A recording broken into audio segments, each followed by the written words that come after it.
Welcome to the Agent of Wealth podcast with Marc Bautis from Bautis Financial. In this podcast, Marc helps guide you towards financial freedom, ensure you never run out of money, and create a balance in life that prioritizes what is most important to you. Join us for this journey as Marc draws from years of expertise and guest experts to solve the multiple wealth building challenges involved in your financial life.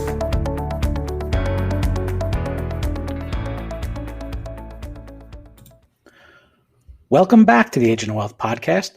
On today's show, I brought on John Williams to talk about IPOs. John, welcome to the show. How's it going? It's great to be here, Marc. Everything is good. That is good. Last year will definitely be known as the year of the virus, but in the stock market, we saw a resurgence of IPO chatter, and even starting in 2021, after a little bit of a lull towards the end of the year, we're seeing the hype start up again. So I thought it would be an interesting topic to talk about.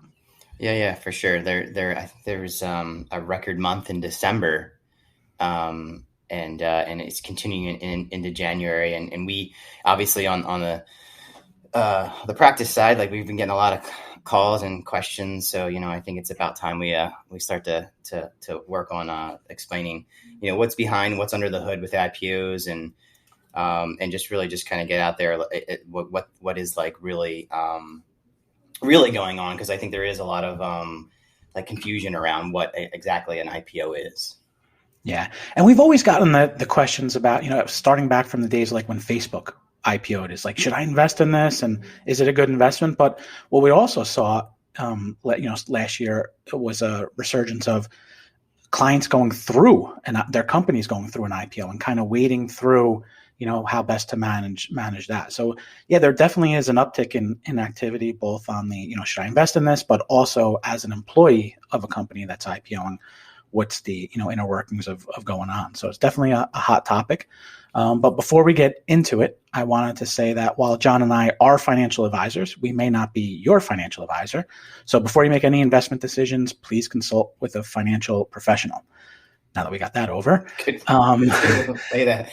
the groundwork for that for sure. Exactly. So yeah, I mean, like you said, we get asked a lot. Should I invest in this IPO? Should I invest in that IPO? Towards the end of last year, two of the bigger ones that came out were Airbnb and DoorDash, and we're seeing even a strong IPO season as this year starts. Before we start talking specifics about investing in them, can you give us some basics on what an IPO is and what are the mechanics of a company that is IPOing?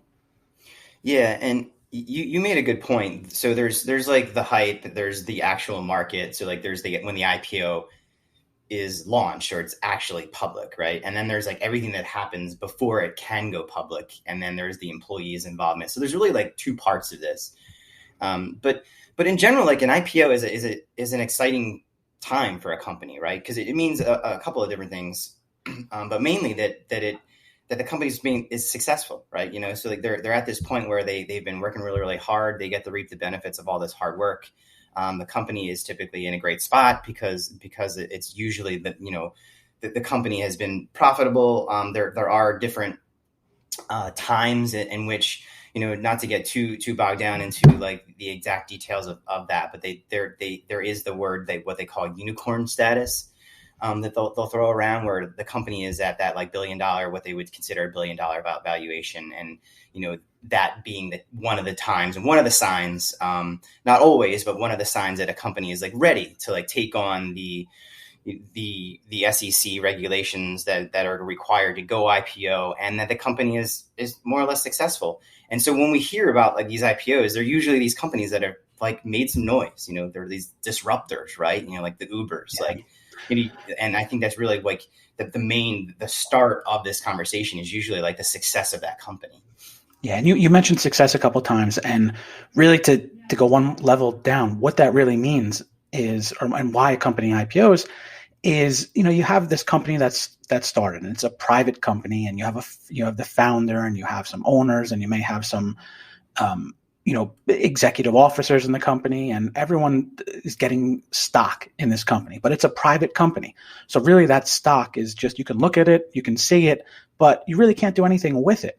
The IPO is that event now where all these people from the company that have stock are able to profit off of that. And, they're they're able to have that option now of, and you go back to success, making money and getting I'll use air quotes, paid out on this. So, and that's a lot of the reason why it is successful, is because it's this event where, like you said, the company's worked hard. The company's gone through a lot of progress. You mentioned profitable, which we'll talk about in a little bit, because there are a lot of these companies that are IPOing that aren't profitable. But yeah, like you said, it's a really exciting event for a company to go through it. Yeah, and that's why I think that, like, I treaded lightly around the talk around that unicorn status and that 1 billion valuation, just because you just said, like, they're because of the tech space, it's just, a lot of those rules have changed. So it's not always, and there's been plenty of like IPOs like with companies, ones we know very well today, that weren't even profitable when they went IPO.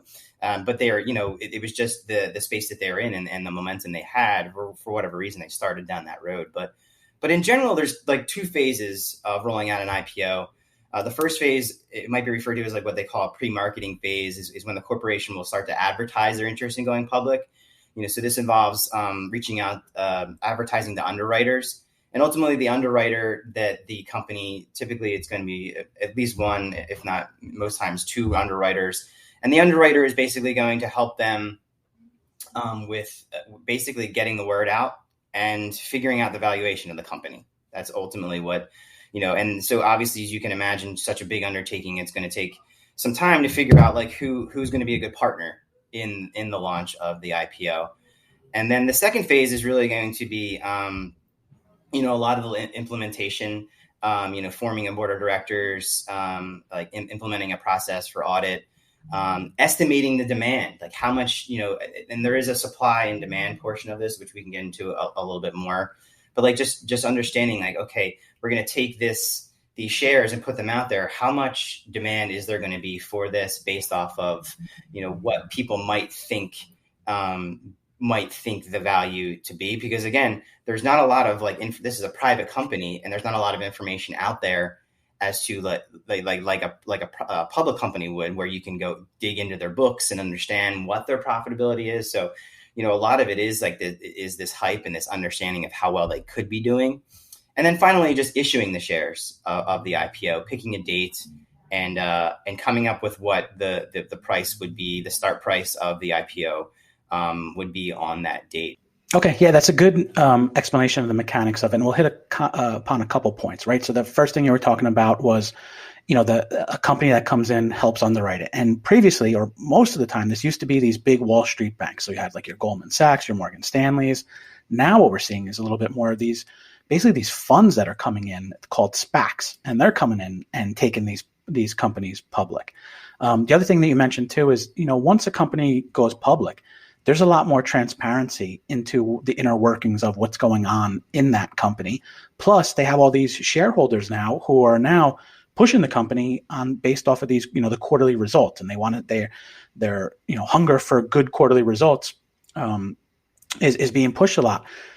And if you look at an example of this, I think Facebook is the perfect example, where Mark Zuckerberg was running the company, and all of a sudden they go public, his stock dropped, and he's like, whoa, what happened? And now all of a sudden he was worried previously about creating this cool platform. Now he realized very quickly that the bottom line does matter, and how many users, how much growth they're seeing on things. So it does change, going public does change a lot how the company does have to operate and, how they manage themselves.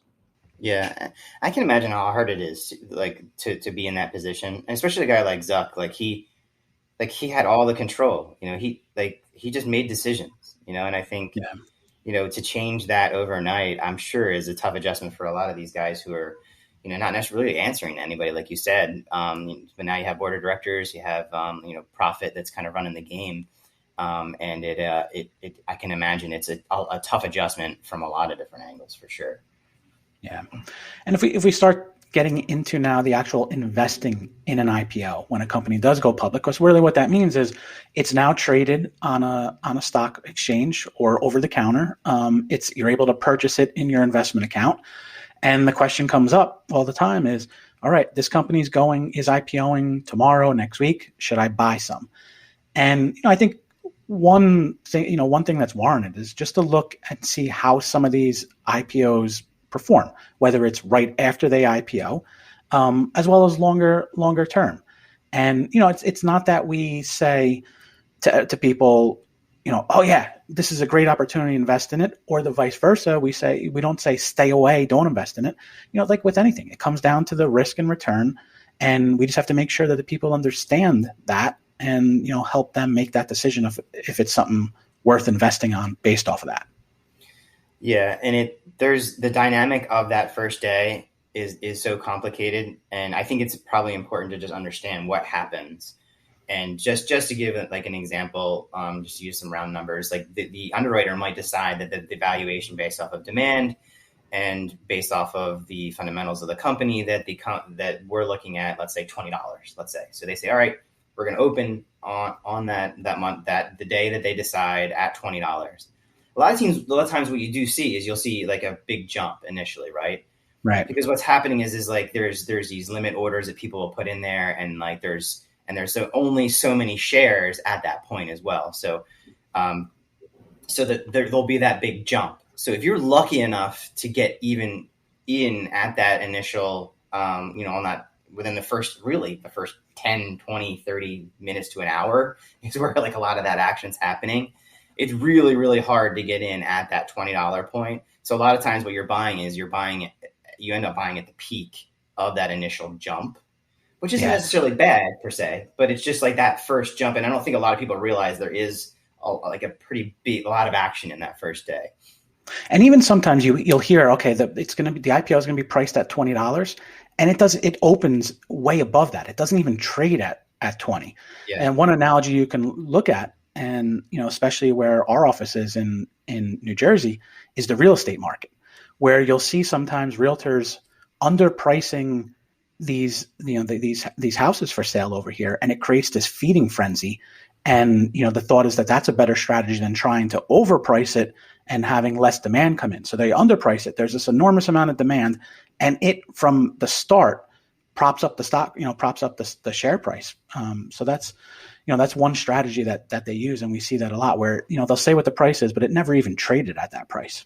Yeah, and just to back up on so there's the like the managers and the creators of the company, or even just employees, got some options to buy some of the stock, or sometimes there's some some perks that go along with the job of being able to even be awarded some vested and partially vested type programs that companies will offer to their employees, where if you have the stock at that $20, that's probably the best place to be. Sometimes there's even like friends and family opportunities to buy the stock. So that's a totally different situation. Like if you're at that point, then it's a totally different conversation. But if you're a consumer, like you said, like it might come out at 20. Most people are just buying it initially right at 40, 45. And that's a lot of that jump is it's hard to really know how much of that difference is built on hype or real fundamentals. Fundamental I think that's a big thing too, is not necessarily what the stock is priced at per share, because that's one thing. But it also, you want to determine what's the company valued at, or what's the company worth, because just knowing the stock price is one part of the equation. You also have to know how many shares are outstanding, because you take those two into account, and that gives you what's the valuation of the company. Like, for example, we talked, last year, Airbnb, DoorDash were two popular ones. There was another one, a cloud computing company called Snowflake that went live. And all three of these had a lot of hype with them. And pretty soon after DoorDash went live, it was valued at the company was valued at $56 billion. So like blowing away that unicorn status. There was a lot of chatter around, like, does DoorDash even have a viable business model, or are they even going to be profitable at some time in the future? That $56 billion valuation, it was more than General Motors, a company that's been around forever. A couple weeks after Airbnb went live, they were valued at $83 billion, which is more than FedEx was. So you do have to take into account, it's not just the share price. You have to look at what's the company valued at. And what happens is there's so much hype that the stock price gets pumped up, and it takes, like, everyone knows that Airbnb has a lot of potential around it to disrupt the hotel market, to disrupt the travel market. But a lot of that gets priced into the company as it's IPOing. So all that positive projections are already priced in. So for someone thinking, should I invest in it or not? You have to think about it from the lens of, is this thing going to have, more positive projections than what the already positive projections are? So that's really how you have to look at it. What's the positive surprise going to be for this thing to essentially grow into that $83 billion valuation and even surpass? So you needed to surpass it. And I mentioned Snowflake. Snowflake was worth over $100 billion, which was more than Goldman Sachs was at the time. And some of those IPOs came back to earth a little bit last year, which I think is something that we see a lot, right? Where there's that initial spike and then you see a pullback, and it's whether some of the hype wears off, people move on to the next IPO, or some of the lockdown, of employees' shares happens. Maybe you can talk a little bit about how that dynamic comes into play. Yeah. In a way, at that point, it's really no different than some of these businesses that have been around for a while right now that are the hype. Whenever there's hype involved, like I always just advise people to be cautious at the very least, because you just don't know how much of that is how much of the price is built on hype and how much of it is built on sound fundamental analysis. Now, I get the idea that sometimes you have to throw fundamental analysis to the wind. Like there's a lot of bloated stocks that are out there that we talk about, and Tesla being one of them. Just when you do a fundamental analysis on that company, it doesn't make sense. But there are some things that can be built into the expectation of that company down the road that somebody is doing. But in that initial, like you said, excitement, it's a dangerous spot to be because it just could just be someone getting on their computer and be like, hey, I have literally no analysis of how well they think the company is going to do. It's all based off of the hype in the media, and you're going out and buying. And I think that's a dangerous spot to be in. Yeah. And sometimes you can be on the right side of that. And, if you're on the right side of the hype and you ride the hype, it works out. Yeah. But one of the things our job is to just make sure the other side of it, the risk, is known as well. And, just point out that some of these companies, they do ride up, and they ride up even more. And you look at the valuation and you're like, this is crazy. And then it still goes up even more. But then also you see it on the reverse happen too, where you see a little bit of a pop and it's almost like a tease, and then it drops. And then you're left, saying, okay, I bought this thing close to the top. It's down here. What do I do? And Facebook was an example. And in Facebook, it turned out the best thing would have been to be a long-term investor with it if you could have handled that initial drop where the price was halved. You lost 50% off of what most people bought the IPO at. Obviously, looking back at it now, it didn't matter. That 50% didn't matter, but you had to be able to take that and say, okay, I'm going to stick with this company because I believe in this company. And I think that's more the attitude that you need to have with some of these IPOs, is not, I'm just going to chase. It's more along the lines, I like the company, I believe the company, the valuation is what the valuation is, and you're just hoping that the company grows into it. Even if it's something as simple as just the company's doing well now, I think they can do a lot better down the road, right? Right. And I know just to oversimplify it, because at the end of the day, profit, like we were talking about with profitability, the company, even if they're not there today, they have to get to that point. And, there is a reason why a company is going to have value. And a lot of it is tied into revenue, profitability, like some of these things you're going to be looking at. So, Airbnb is a perfect example. I can see, at a certain, they're the massive disruptor, right? I feel like, mm-hmm. And they've saturated the market, right? So they, how much more can they grow? How much more market share is there even to have in that space? So just thinking about it, I would caution people to just have a basis for why they're buying it other than just the hype. Yeah. Airbnb is one of the more unique ones. It went from a riches to rags to riches story, where they were the poster child. The company held out on IPOing, and then the pandemic hit, and people thought, okay, this is the end of traveling, and Airbnb is one of the companies that aren't going to make it.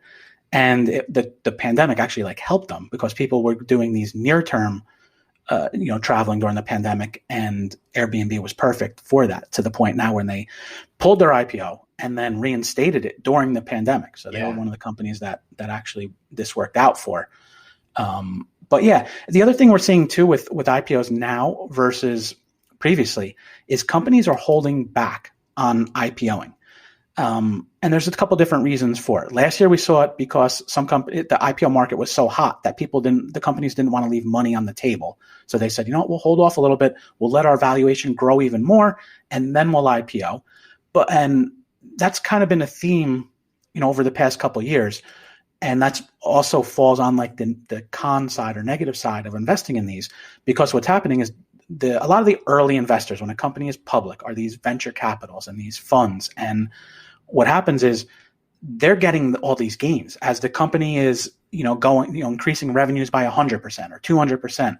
They're getting the gain in there, and they're almost like sucking out all the gain, and then they're IPOing, and they're having the regular investors are the ones who are investing then. And a lot of the potential future gains have already been taken. So you also have to be careful on that aspect of it as well.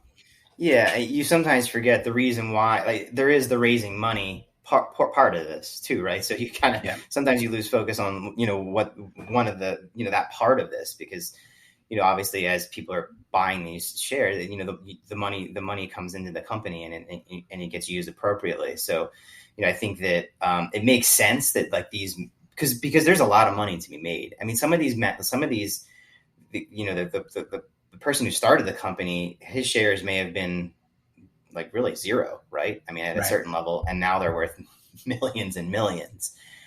So you can see why there is that part of it, but I guess there's a fine line between like, these high level managers in the company making some money, but also like the long-term health of the company, which is going to be to raise as much capital as you can to fuel the future success of the company.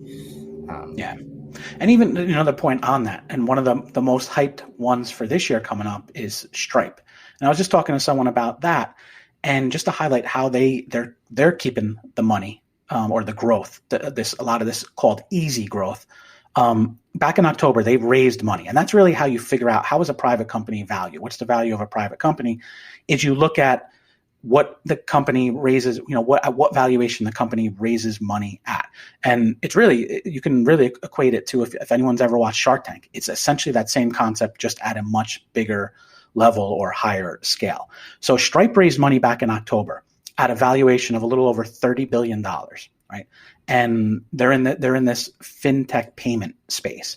And that space has exploded over the past couple months. They just raised more money a couple weeks ago at a $96 billion valuation. So you look at some of this, craziness, and they were a company that was supposed to go public last year. And they're an example of one that pulled their IPO. So they didn't IPO because they said, this market is nuts. Companies' valuations are increasing. If we IPO now, we might leave a lot on the table. So let's wait until next year and let's see what happens next year. And it's worked out perfectly for the owners of the company, not necessarily the investors, people that may invest in it, because their valuation has almost tripled in that 4 or 5 month period of time, where the benefactors of that are the people that are holding the private shares, the founder, the owner, the employees of the company, and the venture capital that's invested, those firms that have invested in it. So that's the other thing that an investor has to look at too, is what's the history of this company, and is the price that it's IPOing at, is it just a ridiculous price that everything has to go right in the future, for every quarterly earnings report that comes out or subscriber list? Does everything have to go perfect for this thing to keep going up? And if it doesn't, if they come back with quarterly earnings where they're expected to earn 50 cents and they earn 49 cents, the stock might get trounced, even though it seems like it's such a small, change from what was expected. It's the market is really demanding that they keep having these positive surprises, from what's predicted. So it's a fine line a lot of times on how successful these IPOs are.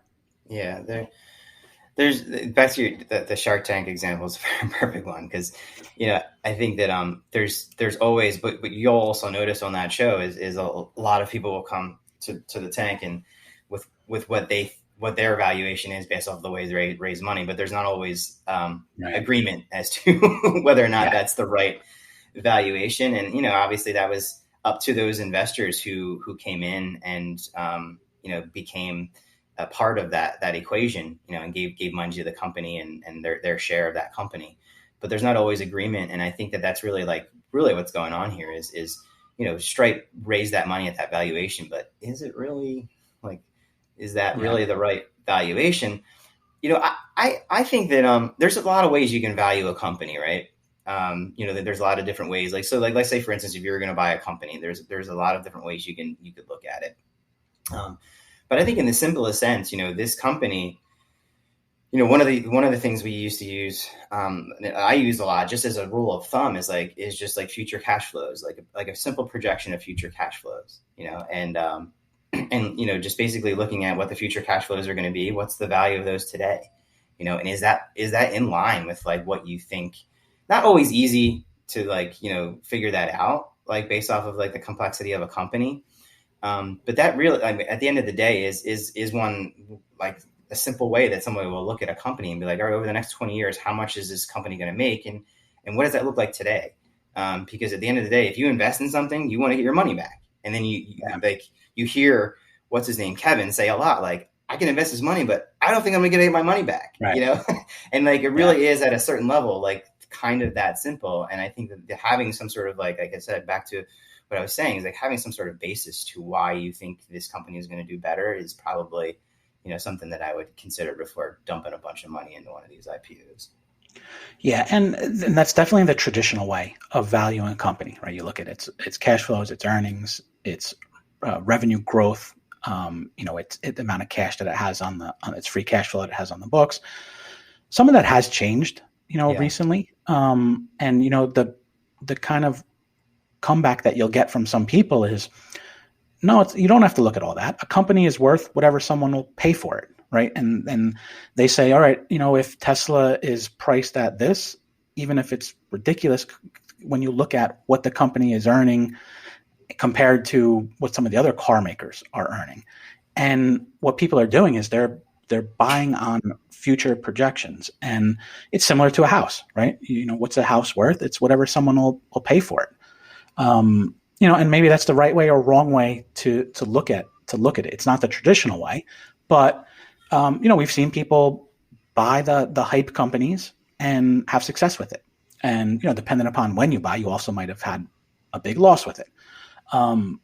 But to say that it's just cash flows, there are other things now that may be a little bit different with investing, and there's the dynamics of investing are a little bit different.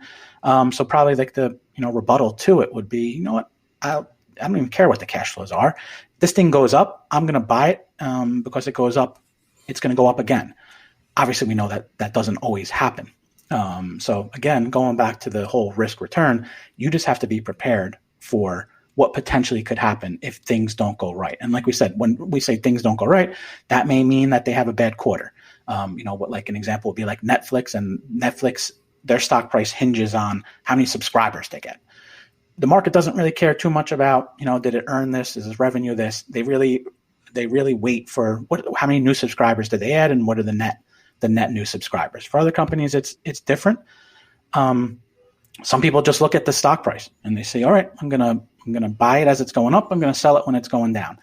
And that simplicity has worked to an extent, but like we see, markets are dynamic, and that strategy may work today. It may work last year. It may work tomorrow, but at some point it may not work. And you could see some pretty substantial losses by taking that approach. Of course, yeah. I mean, I think that the biggest takeaway from that for me is really like the lack of control you have over understanding that part of the price of the stock, right? So like the hype, and I get that, it's not as simple as just cash flows, and there are different ways, and everybody's going to have their philosophy on how they look at the market.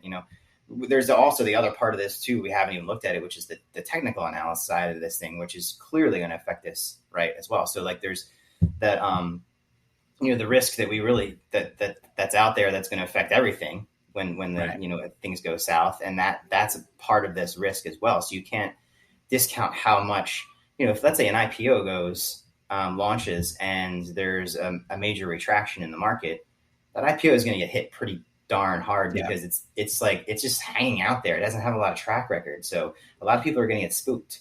So I think there's a lot of a portion, like a lot of that. I personally, maybe I'm a little old school. Like I just like think like, the reason why we should be buying companies is because of their performance, their value. Like I'll put a little more weight on that. So when I see a stock like Tesla trading at the levels that it is, like I am really like, I don't know. Like I said, everybody kind of has their approach to that. To me, that just I don't know.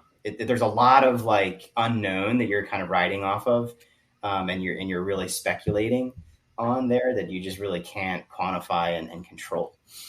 Yeah.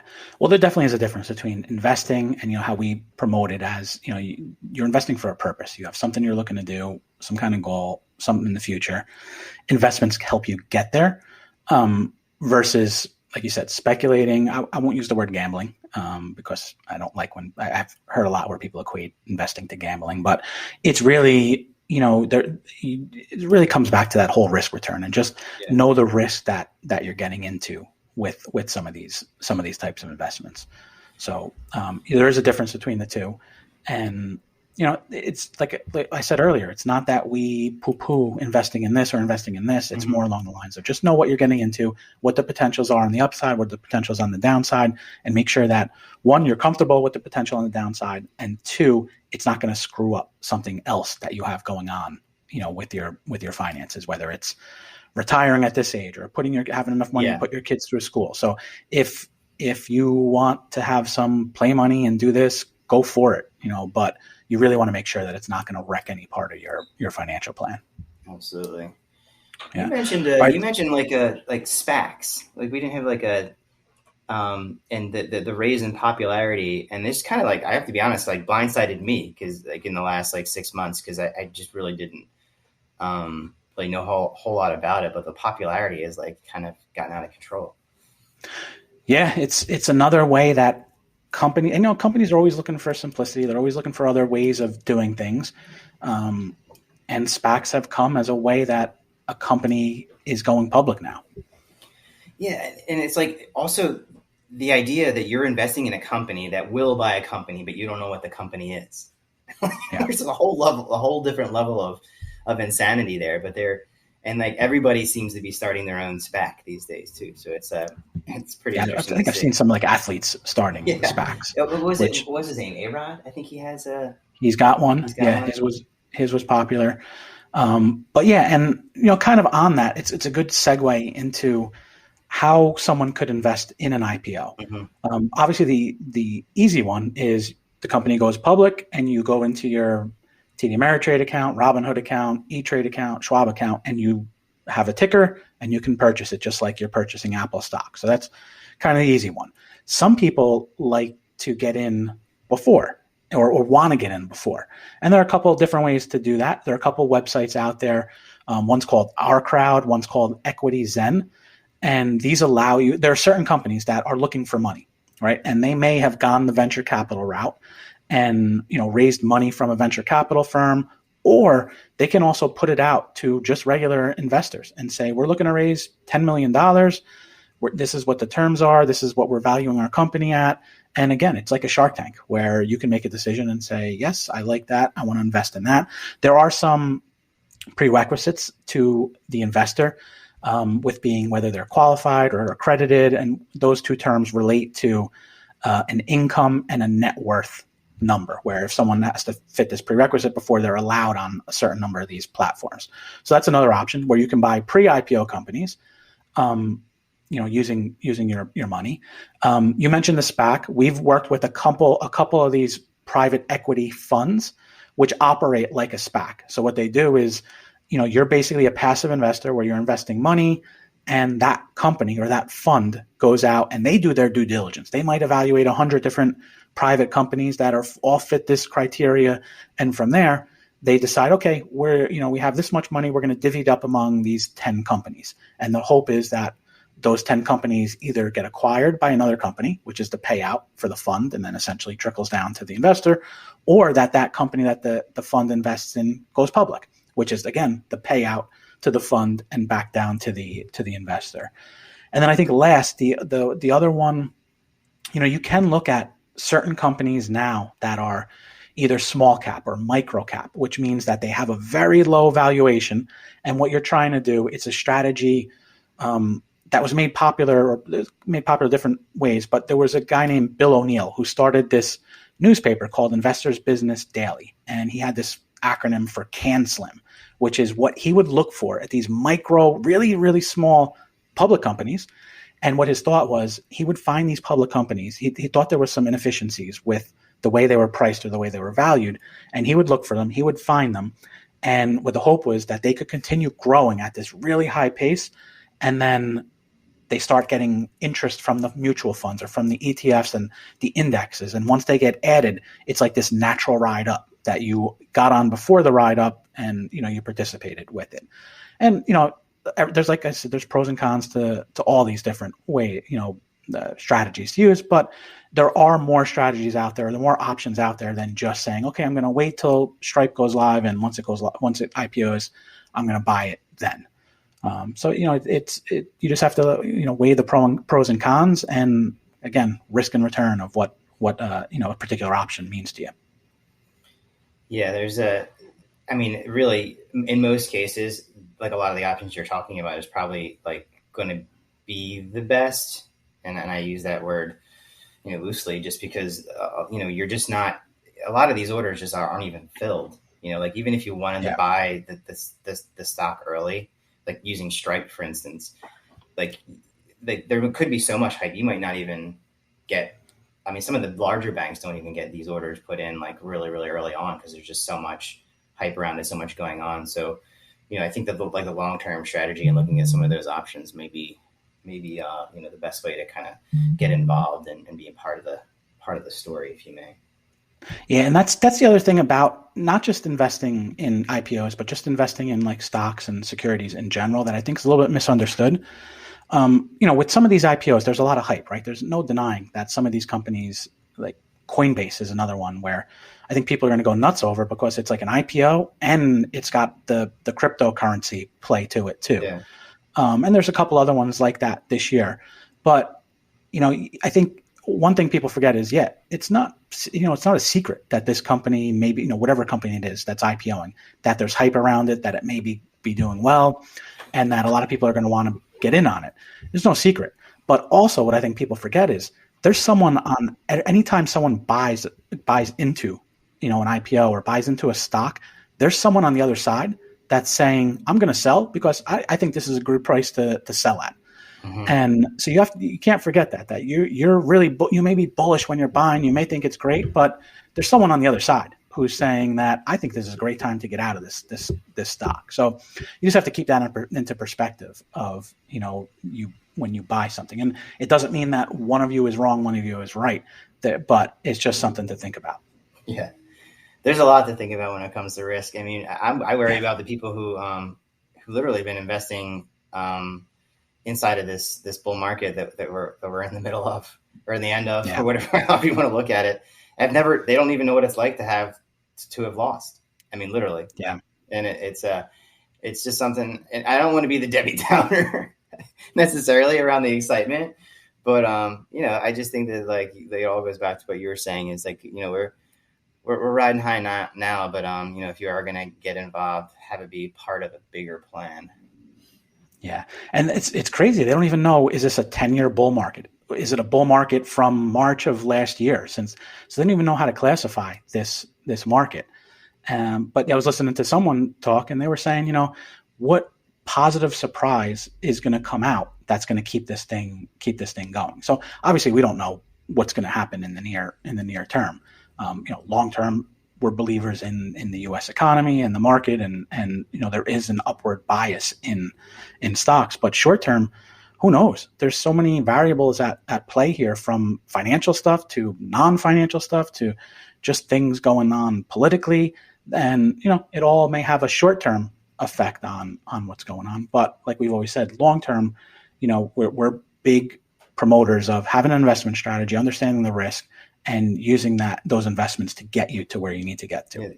within the bull, like so many things have changed even within what you'd call it, whether you call it a bull market. Like once it's growth, then it's value, then it's there's been shifts around. So I think that, like, even more so, it's probably been, there's never been a time that's been more important to be thinking diversification and making sure that you're in the right spot. And not take yourself out completely and try to time the market, but diversification, I think, is always been important, but is should be a huge part of the conversation for sure. Yeah. All right. So we're just about out of time. Thanks for joining us. I think it was some good talk on a topic that really needed some color around. If anyone has any questions about IPOs or investing in general, we'd be happy to talk. And you can go to our website, bautisfinancial.com. You can schedule a free consultation. You can find out some more information about us or about investing, and we'd be happy to talk. Thank you for listening to the Agent of Wealth podcast. Click the subscribe button below to be notified when new episodes become available. The information covered represents the views and opinions of the guests and does not necessarily represent the views or opinions of Bautis Financial. The content has been made available for informational and educational purposes only and is not intended to be a substitute for professional financial planning and investment advice. Always seek the advice of your financial advisor or other qualified financial service provider with any questions you may have regarding your investments and financial planning.